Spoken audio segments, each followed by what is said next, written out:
Welcome to Hora, New Zealand. New Zealand's ties with Fiji go back many decades. Trade between the two countries in 2018 was as much as $1.17 billion. And because of historical ties, significant numbers of Fijians, both of Indian and indigenous descent, reside in New Zealand. Fiji is also the most favorite Pacific Island holiday destination for Kiwis. The two countries' importance to each other can't be overstated. But with travel restrictions during COVID-19 and the travel bubble looking increasingly distant, this vibrant relationship is suffering greatly at all levels, particularly in trade and investment.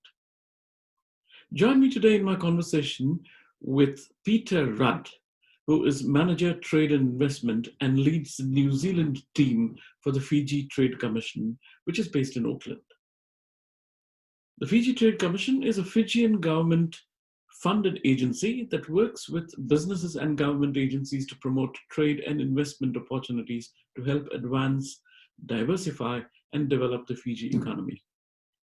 Peter has 20 years' experience working across both private and public sectors for New Zealand and international organizations, including founding and executive leadership for a number of successful companies.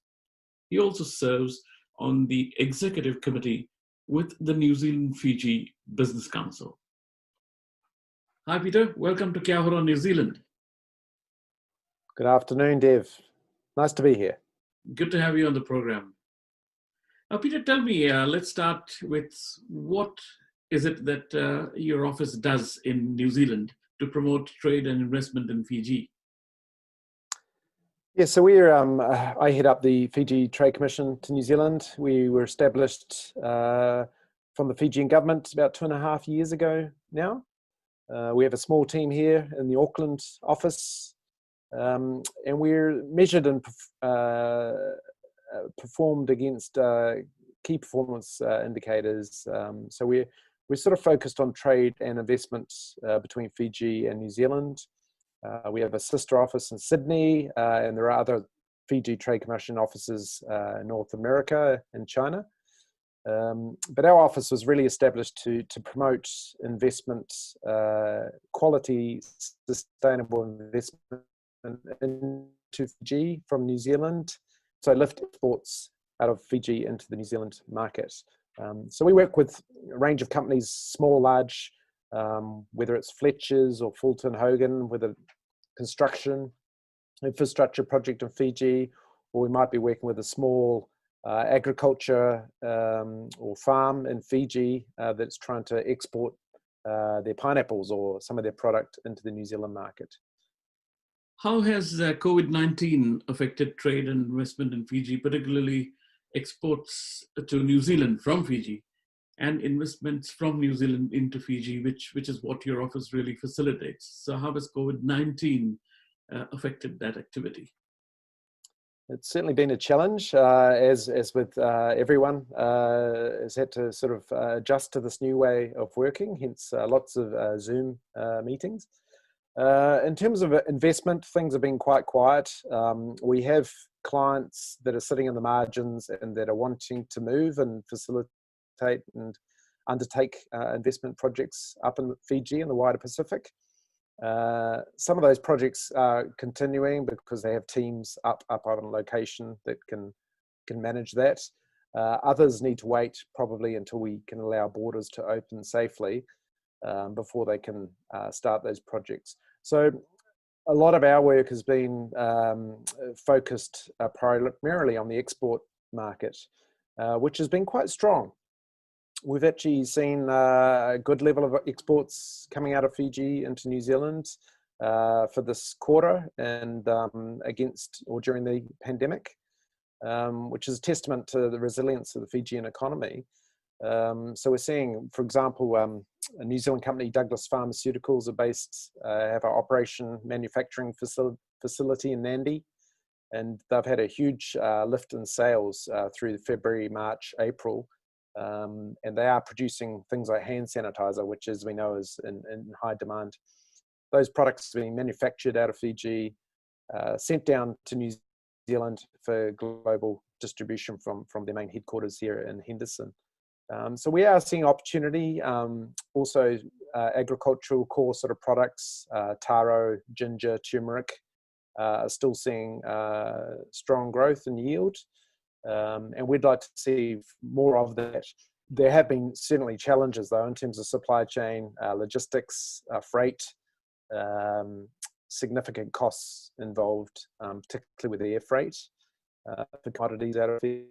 That has impacted and reduced margins or profit and revenue earnings for those Fijian companies.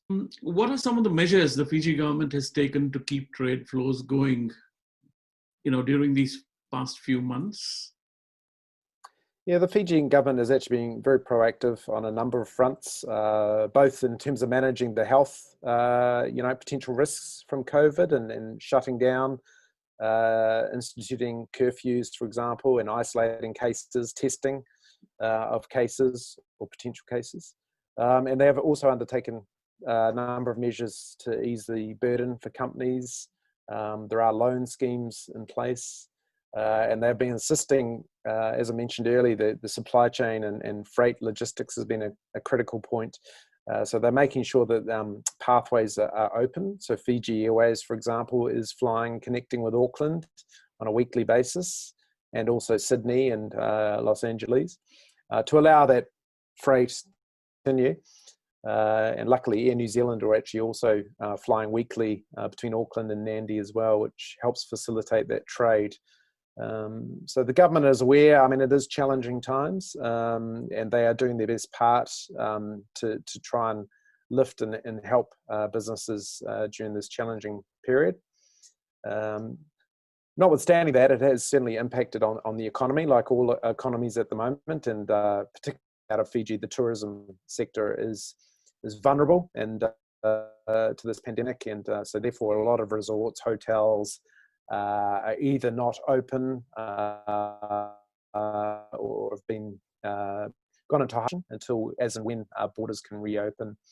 But we are seeing some proactive measures in terms of the Bulla bubble, which was recently announced by the Prime Minister, which would, I guess, look to a pathway for potentially people travelling to Fiji to undertake holiday or business. Currently, there is still quarantine in place, so you have to allow for those quarantine measures. But do you think it's going to be a reality? Yes, it all began with a great deal of optimism that yes, it's going to open, everything is coming down, there's level 1, but then again, there's a surge in infections in Victoria, in positive cases. And suddenly yes, that idea has gone into a tailspin, and it looks increasingly difficult that it's going to open. What are your comments on that? Yeah, I mean, it's a challenging one for sure. And it's unfortunate what's happening, obviously, in Victoria at the moment, where other parts of Australia are doing very well. Queensland, Western Australia, South Australia, even New South Wales seem to have quite a good grasp. And the Australian government have certainly instigated some good measures. Their testing is they're doing a lot of testing, which is good. But it does present a challenge, and I guess Fiji is sort of positioning itself for the recovery, where at some point the borders will open, and we will be able to travel. And I guess the Bulla bubble is one way to create a initial pathway for that. It won't suit everyone, but if and when that is available, then some people, I think, will take the opportunity. Are businesses complaining? Are you receiving any complaints from businesses saying it's really beginning to affect business? Because Fiji and in the Pacific as a whole, there is no replacing face-to-face contact. I mean, Zoom is the next best thing, but it's really face-to-face contact and person-to-person contact, which really does business traditionally. So how's that being affected, and how's that being addressed? Yeah, Dev, we're getting daily, if not hourly, lobbying from our clients, customers that really do want to see a pathway so they can travel.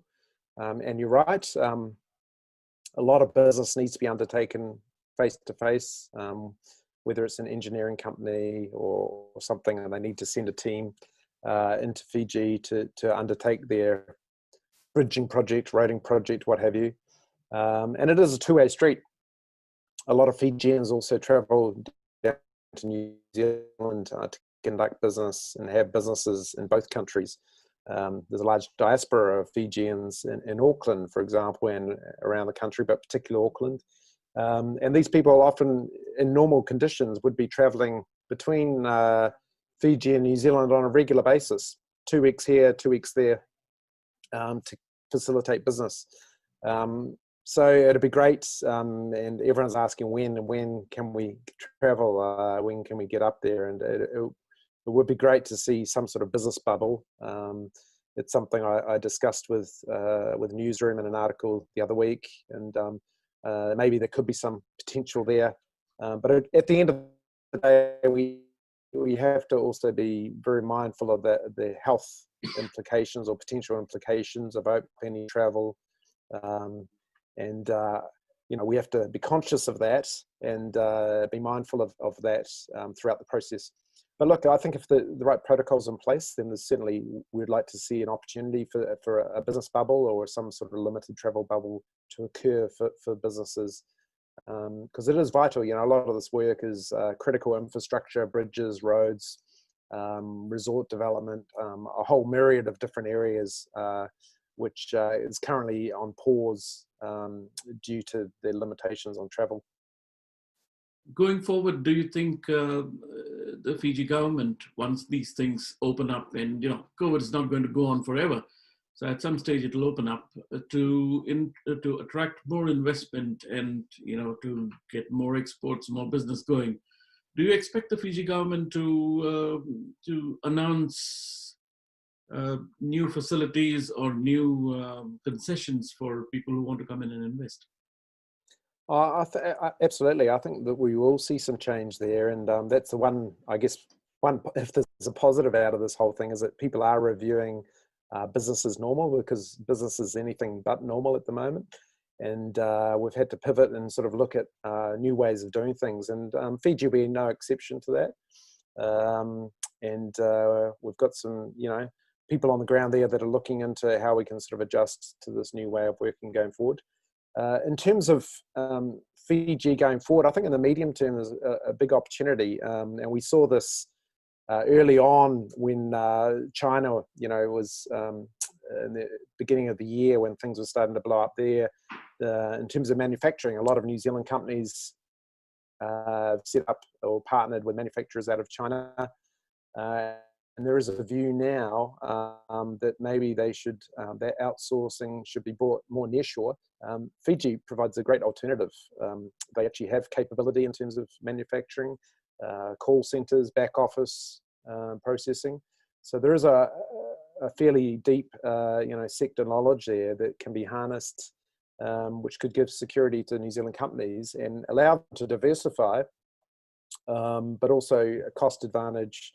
And a security advantage, and being, it's a 3-hour flight away. It's easy to conduct business. We're on the same time zone as New Zealand, but frankly, a better climate. It's a nice place to do business. Yep. Do you have a crystal ball to predict when this is likely to open up again? I'd certainly like to see something this year in terms of that, in some capacity. Areas are moving quite fast, so it's very hard to crystal ball and speculate when that may be an opening. And there's obviously a lot of talk around the Trans-Tasman first. And yeah, obviously Australia is presenting with some issues and challenges at the moment that they need to navigate. So it'll be interesting to see how that plays out. And of course, the last thing we would want is for New Zealand to export coronavirus into the Pacific. So the New Zealand government are obviously acutely aware of that. So we have to be careful. But notwithstanding that, we have to be very careful of the economic impact of keeping the border shut. So the economic devastation for the Pacific economies, whether it's tourism or what have you, we can't really underestimate that. So, and people are losing their jobs, their livelihoods.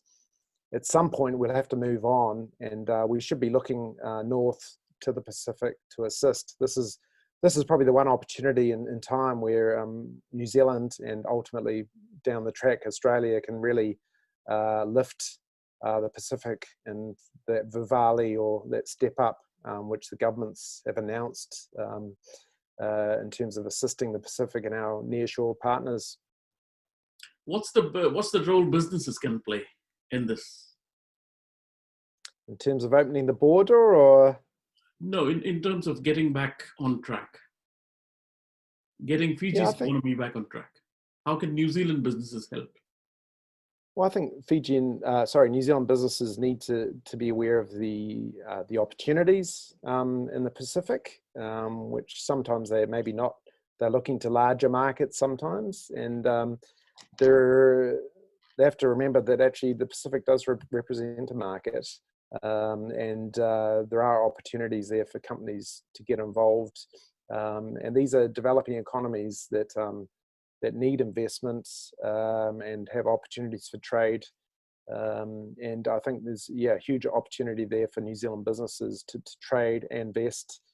And that's currently, we're sort of only touching the surface of that. So there are a multitude of opportunities going forward. Areas like agriculture, for example, in Fiji has huge opportunity to commercialize and lift their operations for an export market. You can grow amazing produce in the Pacific in these tropical climates, and it's getting the supply chain and practices in place so that you can scale up and export those. Your office has been planning trade missions into Fiji and also road shows here in New Zealand. Now, the trade missions are not going to happen in a hurry. What about road shows? Are you planning to go ahead with those? We are. We've just announced new dates for late August. I think it's the 31st of August. We're heading to Taranaki. And then the first week of September, we'll be going to Auckland, Wellington, Christchurch. So these are trade and investment events to basically showcase and shine a spotlight on in terms of some of the opportunities that we're seeing in the region. And that's designed to get to both a new and an old audience, really. So we ran the first inaugural sort of events last year, and we were, we just saw the amount of interest was really significant. I think we had double the numbers we were expecting and forecasting. So there's definitely interest out there. And as I say, it is a developing economy out there. There are numerous opportunities for Kiwi companies to get involved. Well, thank you very much for your time, Peter. You're welcome. A pleasure. Anytime.